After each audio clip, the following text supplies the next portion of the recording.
தேவனுக்கு மகிமை உண்டாவதாக. இயேசு கிறிஸ்து நாமத்தில் உங்கள் யாவருக்கும் அன்பின் வாழ்த்துக்கள். இன்றைக்கும் கூட ஒரு மிஷினரி பற்றி தான் நம்ம பார்க்க போகிறோம்.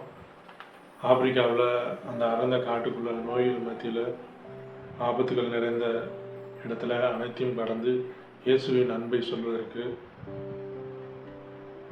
மக்களிடம் கொண்டு சென்ற ஒரு மிஷினரி, ஒரு டாக்டர், அவர் மருத்துவர், ஆய்வாளர், மிஷினரி, ஆனால் எல்லாவற்றுக்கும் மேலாக தேவனுடைய ஊழியர். அவர் தான் டேவிட் லிவிங்ஸ்டன். 1813ஆம் ஆண்டு ஸ்காட்லாந்து ஏழை குடும்பத்தில் பிறந்தார்.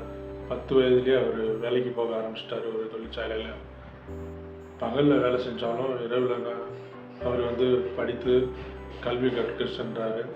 வேதாந்தத்தை நேசித்த அவர் மருத்துவம் படித்து மக்களுக்கு சேவை செய்ய வேண்டும் என்று விரும்பினார். பின்னர் தேவன் தன்னை மிஷினரியாக அழைத்தார் என்பதை உணர்ந்து தேவனுக்காக அர்ப்பணித்தார்.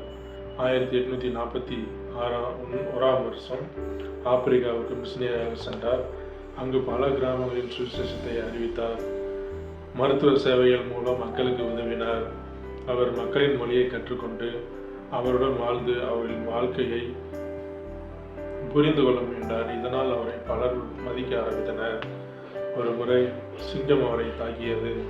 அதில் அவர் கை ரொம்ப மோசமாயிடுச்சு, காயமாகி ரொம்ப மோசமாயிடுச்சு. இருந்தாலும் அவர் ஊழியத்தை விடவே இல்லை. அவர் நிறுத்தலை. பல ஆண்டுகள் ஆப்பிரிக்காவில் அறியப்படாத யாரும் போகாத இடத்துலெல்லாம் அவர் பயணம் செய்தார். அடிமை வியாபாரத்தின் கொடுமைகளை உலகத்திற்கு வெளிப்படுத்தினார். ஆப்பிரிக்க மக்களின் துன்பங்களை பற்றி உலக நாடுகளுக்கு எடுத்து சொன்னார். டேவிட் லிவிங்ஸ்டன் மக்களை வெறும் கிறிஸ்துவத்துக்கு நடத்துவது மாத்திரமல்லாமல் அவர்களின் வாழ்க்கையை மேம்படுத்துவதற்காகவும் சேவை செய்தார்.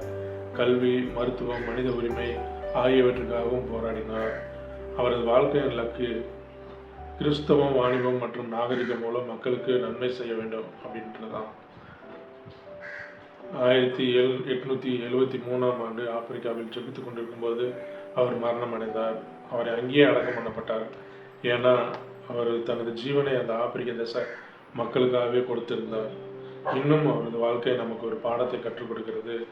தேவனுக்காக அர்ப்பணிக்கப்பட்ட வாழ்க்கை உலகையே மாற்ற முடியும்ன்றதுதான். நம்மளும் தேவனுக்காக அவருடைய அழைப்பிற்காக ஏற்று சுவிசேஷத்தை சொல்லுவோம். கர்த்தர் தாமே உங்கள் அனைவரும் ஆசீர்வதிப்பாராக.